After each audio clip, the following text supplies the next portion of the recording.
Olá, graça e paz, muito bom dia, boa tarde, boa noite para você que está comigo na leitura da Palavra de Deus. Só lembrando para vocês que hoje, mais tarde, nós estaremos colocando aqui um breve estudo da Palavra, né? Uma breve mensagem, uma breve meditação. Eu convidei o evangelista Timóteo, meu filho, né, para estar falando para a gente aí e vamos deixar aí no canal para vocês, tá bom? Então, vamos que vamos. Vou deixar para vocês a introdução de Salmos, que também nós estamos lendo. Então, vamos. O título Salmos vem do grego psalmoi, da Septuaginta, que traduz o hebraico mismor, cântico acompanhado por instrumento de cordas. Título dado a 57 salmos. Na Bíblia hebraica, o livro como um todo é conhecido como Terrilim, cânticos de louvor ou louvores. Os salmos são marcados por vários paralelismos como sinonímicos, antitéticos, palavras difíceis, né? Sinonímicos são pensamentos semelhantes, antitéticos são contrastes, e sintéticos ou construtivos, o segundo e o terceiro pensamento expandem ou explicam o primeiro. Muitos salmos eram poemas entoados como cânticos, razão porque alguns contêm instruções para os músicos, como o Salmo 55. Os salmos são composições poéticas que revelam um enorme conjunto de sentimentos humanos. Os autores manifestam a mais variada gama de emoções, incluindo alegria, gratidão, medo, desespero, ansiedade, esperança, raiva, tristeza profunda, desejo de vingança e etc. A experiência dos salmistas nos inspira e incentiva a nos expor a Deus em oração, seja para louvá-lo, para pedir sua proteção contra adversários ou ainda confessar pecados e temores. Salmos têm sido fonte de consolo e esperança em um verdadeiro altar de adoração a Deus. Eles também revelam verdades sobre Deus e sobre seus atos na história da humanidade, principalmente da nação de Israel. Pela própria natureza dos salmos, o principal destinatário para quem é escrito é Deus. Afinal de contas, estamos falando de orações. Há livros que retratam Deus falando ao ser humano, por exemplo, o livro de Êxodo. No livro de Salmos, porém, é o indivíduo que se dirige a Deus. Mas há muitos salmos que foram compostos com o objetivo de serem recitados e ou cantados na adoração coletiva. Outros foram escritos com finalidade didática ou como expressão de lamento de um povo. Portanto, Israel como nação também pode ser vista como alvo dos salmistas na condição de autores. Salmos contém 150 poemas que se subdividem em 5 grupos chamados livros, que são distribuídos assim. O livro primeiro é do capítulo 1 ao 4, o segundo do capítulo 42 ao 72, o terceiro do 73 ao 89, o quarto do 90 ao 106 e o quinto do 107 ao 150. Que bom, né? Saber que o livro de Salmos é endereçado a Deus, né? Não é para nós. Então, quando você quiser fazer uma oração a Deus e tiver sem palavras, leia os Salmos, que é para Deus, né? Então, vamos lá. Janeiro, hoje, dia 5. Nós começaremos a ler Gênesis, capítulo 11, do versículo 1 até o capítulo 13, versículo 4. Eu sei que para muitos essa leitura ainda não está muito, assim, tá tendo dúvidas, né? Já foi falado no nosso canal, porque não está dando para entender muito bem, mas nós vamos acostumando, tá? É uma maneira de ler para a gente ler toda a Bíblia, mas sem ficar assim, cansativo, né? Ler Gênesis. Então ele faz isso, essa leitura foi feita de uma maneira didática para a gente poder não ficar cansativa a leitura, tá bom? Mas aí a gente vai tirando as dúvidas que for possível tirar. Vamos lá, então? Houve um tempo em que todos os habitantes do mundo falavam a mesma língua e usavam as mesmas palavras.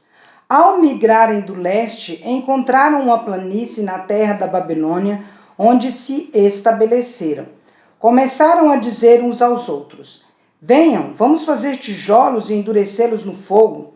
Naquela região era costume usar tijolos em vez de pedras e betume em vez de argamassa. Depois disseram: venham, vamos construir uma cidade com uma torre que chegue até o céu. Assim ficaremos famosos e não seremos espalhados pelo mundo. O Senhor, porém, desceu para ver a cidade e a torre que estavam construindo. Vejam, disse o Senhor, todos se uniram e falam a mesma língua. Se isto é o começo do que fazem, nada do que se propuserem a fazer daqui em diante lhes será impossível. Venham, vamos descer e confundi-los com línguas diferentes, para que não consigam mais entender uns aos outros. Assim o Senhor os espalhou pelo mundo inteiro, e eles pararam de construir a cidade. Ela recebeu o nome de Babel, pois ali o Senhor confundiu as pessoas com línguas diferentes e as espalhou pelo mundo. Este é o relato da família de Sem. Vamos começar agora. 2 anos depois do dilúvio, aos 100 anos, Sem gerou Arfaxade. Depois do nascimento de Arfaxade, Sem viveu mais 500 anos e teve outros filhos e filhas. Aos 35 anos, Arfaxade gerou Salá. Depois do nascimento de Salá, Arfaxade viveu mais 403 anos e teve outros filhos e filhas. Aos 30 anos, Salá gerou Eber. Depois do nascimento de Eber, Salá viveu mais 403 anos e teve outros filhos e filhas. Aos 34 anos, Eber gerou Peleg. Depois do nascimento de Peleg, Eber viveu mais 430 anos e teve outros filhos e filhas. Aos 30 anos, Peleg gerou Reu. Depois do nascimento de Reu, Peleg viveu mais 209 anos e teve outros filhos e filhas. Aos 32 anos, Reu gerou Serug. Depois do nascimento de Serug, Reu viveu mais 207 anos e teve outros filhos e filhas. Aos 30 anos, Serug gerou Naor. Depois do nascimento de Naor, Serug viveu mais 200 anos e teve outros filhos e filhas. Aos 30 anos, Serug gerou Naor. Depois do nascimento de Naor, Serug viveu mais 200 anos e teve outros filhos e filhas. Aos 29 anos, Naor gerou Terá. Depois do nascimento de Terá, Naor viveu mais 119 anos e teve outros filhos e filhas. Depois que completou 70 anos, Terá gerou Abrão, Naor e Arã. Este é o relato da família de Terá, pai de Abrão, Naor e Arã. Arã, que foi o pai de Ló, morreu em Ur dos Caldeus, na sua terra natal, e enquanto seu pai Terá ainda vivia. Tanto Abrão como Naor se casaram. A mulher de Abrão se chamava Sarai, e a mulher de Naor, Milca. Milca e sua irmã Iscá eram filhas de Arã, irmão de Naor. Sarai, porém, não conseguia engravidar e não tinha filhos. Certo dia, Terá tomou seu filho Abrão, sua nora Sarai, mulher de seu filho Abrão, e seu neto Ló, filho de seu filho Arã, e se mudou de Ur dos Caldeus. Partiram em direção à terra de Canaã, mas pararam em Arã e se estabeleceram ali. Terá viveu 205 anos e morreu enquanto ainda estava em Arã. Vamos para o capítulo 12. O Senhor tinha dito a Abrão: deixe sua terra natal, seus parentes e famílias de seu pai, e vá à terra que eu lhe mostrarei. Farei de você uma grande nação, e o abençoarei, e o tornarei famoso, e você será uma bênção para outros. Abençoarei os que o abençoarem, e amaldiçoarei os que o amaldiçoarem. Por meio de você, todas as famílias da terra serão abençoadas. Então Abrão partiu como o Senhor havia instruído, e Ló foi com ele. Abrão tinha 75 anos quando saiu de Arã. Tomou sua mulher Sarai, seu sobrinho Ló e todos os bens, os rebanhos e os servos que havia agregado à sua casa em Arã e seguiu para a terra de Canaã quando chegaram a Canaã. Quando chegaram a Canaã, Abrão atravessou a terra de Siquém, onde acampou junto ao carvalho de Moré. Naquele tempo, os cananeus habitavam a região. Então o Senhor apareceu a Abrão e disse: darei esta terra aos seus descendentes. Abrão construiu um altar ali e o dedicou ao Senhor que lhe havia aparecido. Dali, Abrão viajou para o sul e acampou na região montanhosa entre Betel, a oeste, e Ai, a leste. Construiu ali mais um altar dedicado ao Senhor e invocou o nome do Senhor. Abrão prosseguiu em sua jornada para o sul, acampando ao longo do caminho em direção ao Neguebe. Naquele tempo, uma fome terrível atingiu a terra de Canaã, e Abrão foi obrigado a descer ao Egito, onde viveu como estrangeiro. Aproximando-se da fronteira do Egito, Abrão disse a Sarai, sua mulher: "Você é muito bonita. Quando os egípcios a virem, dirão: é mulher dele, vamos matá-lo para ficarmos com ela. Diga, portanto, que é minha irmã. Eles pouparão minha vida e por sua causa me tratarão bem." De fato, chegando Abrão ao Egito, todos notaram a grande beleza de sua mulher. Quando os oficiais do palácio a viram, falaram maravilhas dela ao faraó e a levaram para o palácio. Por causa de Sarai, o faraó deu muitos presentes a Abrão: ovelhas, bois, jumentos e jumentas, servos e servas e camelos. Mas por causa de Sarai, mulher de Abrão, o Senhor enviou pragas terríveis sobre o faraó e sobre os membros de sua casa. Por isso o faraó mandou chamar a Abrão e disse: "O que você fez comigo? Por que não me disse que ela era sua mulher? Por que disse que era sua irmã e permitiu que eu a tomasse como esposa? Aqui está sua mulher. Tome-a e vá embora daqui." O faraó ordenou que alguns de seus homens escoltassem Abrão com sua mulher e todos os seus bens para fora de sua terra. Abrão saiu, capítulo 13 agora. Abrão saiu do Egito e subiu para o Neguebe, junto com sua mulher, com Ló e com tudo que possuía. Abrão era muito rico e tinha muitos rebanhos, prata e ouro. Do Neguebe prosseguiram em sua jornada, acampando ao longo do caminho em direção a Betel. Por fim, armaram as tendas entre Betel e Ai, onde havia acampado anteriormente e onde Abrão havia construído um altar. Ali, Abrão invocou o nome do Senhor outra vez. Mateus capítulo 5, de 1 a 26. Certo dia, quando Jesus viu que as multidões se ajuntavam, subiu à encosta do monte e ali sentou-se. Seus discípulos se reuniram ao redor e ele começou a ensiná-los. Felizes os pobres de espírito, pois o reino dos céus lhes pertence. Felizes os que choram, pois serão consolados. Felizes os humildes, pois herdarão a terra. Felizes os que têm fome e sede de justiça, pois serão saciados. Felizes os misericordiosos, pois serão tratados com misericórdia. Felizes os que têm coração puro, pois verão a Deus. Felizes os que promovem a paz, pois serão chamados filhos de Deus. Felizes os perseguidos por causa da justiça, pois o reino dos céus lhes pertence. Felizes são vocês quando por minha causa sofrerem zombaria e perseguição, e quando outros, mentindo, disserem todo tipo de maldade a seu respeito. Alegrem-se e exultem, porque uma grande recompensa os espera no céu. E lembrem-se de que os antigos profetas foram perseguidos da mesma forma. Vocês são o sal da terra, mas se o sal perder o sabor, para que servirá? É possível torná-lo salgado outra vez? Será jogado fora e pisado. Jogado fora e pisado pelos que passam, pois já não serve para nada. Vocês são a luz do mundo. É impossível esconder uma cidade construída no alto de um monte. Não faz sentido acender uma lâmpada e depois colocá-la sob um cesto. Pelo contrário, ela é colocada num pedestal, de onde ilumina todos os que estão na casa. Da mesma forma, suas boas obras devem brilhar, para que todos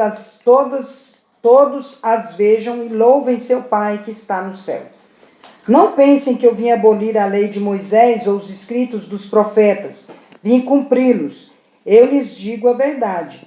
Enquanto o céu e a terra existirem, nem a menor letra ou o menor traço da lei desaparecerá, até que todas as coisas se cumpram. Portanto, quem desobedecer até ao menor mandamento e ensinar outros a fazer o mesmo, será considerado menor no reino dos céus. Mas aquele que obedecer à lei de Deus e ensiná-la, será considerado grande no reino dos céus. Eu os advirto, a menos que sua justiça supere muito a justiça dos mestres da lei e dos fariseus, vocês jamais entrarão no reino dos céus. Vocês ouviram o que foi dito a seus antepassados: não mate. Se cometer homicídio, estará sujeito a julgamento. Eu, porém, lhes digo que basta irar-se contra alguém para estar sujeito a julgamento. Quem xingar alguém de estúpido, corre o risco de ser levado ao tribunal. Quem chamar alguém de louco, corre o risco de ir parar no inferno de fogo. Portanto,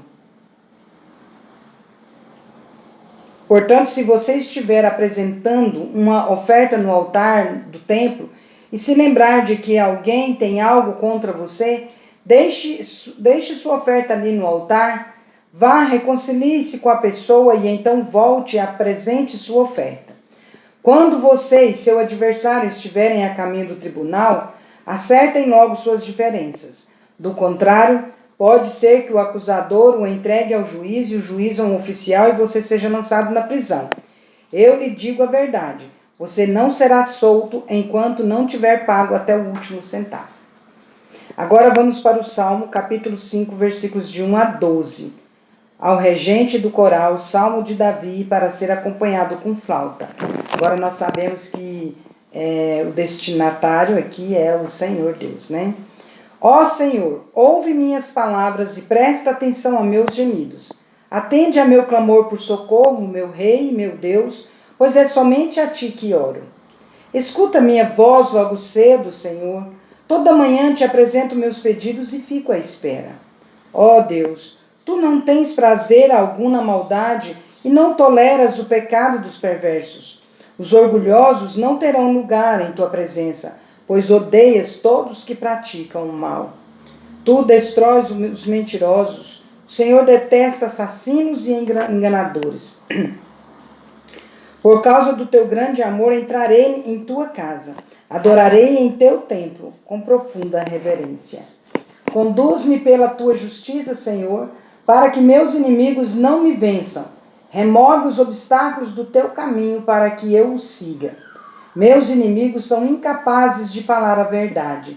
Seu desejo mais intenso é destruir. Sua conversa é repulsiva como o mau cheiro de um túmulo aberto. Sua língua é cheia de bajulação. Ó Deus, declara aos culpados que eles caiam nas próprias armadilhas. Expulsa-os por causa de seus muitos pecados, pois se rebelaram contra ti. Alegrem-se, porém, todos que em ti se refugiam, que cantem alegres louvores para sempre. Estende sobre eles tua proteção, para que exultem todos que amam teu nome. Pois tu, Senhor, abençoas os justos, com teu favor os proteges como um escudo. Provérbios capítulo 1, versículo 24 ao 28. Muitas vezes eu os chamei, mas não quiseram vir. Estendi-lhes a mão, mas não me deram atenção. Desprezaram meu conselho e rejeitaram minha repreensão. Por isso rirei quando estiverem em dificuldades, zombarei quando estiverem em apuros. Quando a calamidade lhes sobrevier como a tempestade e a desgraça os envolver como o furacão, e a angústia e a aflição os dominarem, quando clamarem por socorro, não responderei. Ainda que me procurem, não me encontrarão. Encerramos aqui nossa leitura, lembrando que hoje nós teremos aí comentário, né, uma mensagem, uma breve meditação do evangelista Timóteo. Que Deus abençoe a todos e, finalmente, irmãos, tudo que é verdadeiro, tudo que é respeitável, tudo que é justo, tudo que é puro, tudo que é amável, tudo que é de boa fama, se alguma virtude há e se algum louvor existe, seja isso que ocupe o vosso pensamento nesse ano de 2023. Amém? Que Deus abençoe a todos. Diga para o seu irmão aí, diga para quem está perto de você, Deus é justo e bom. Vamos?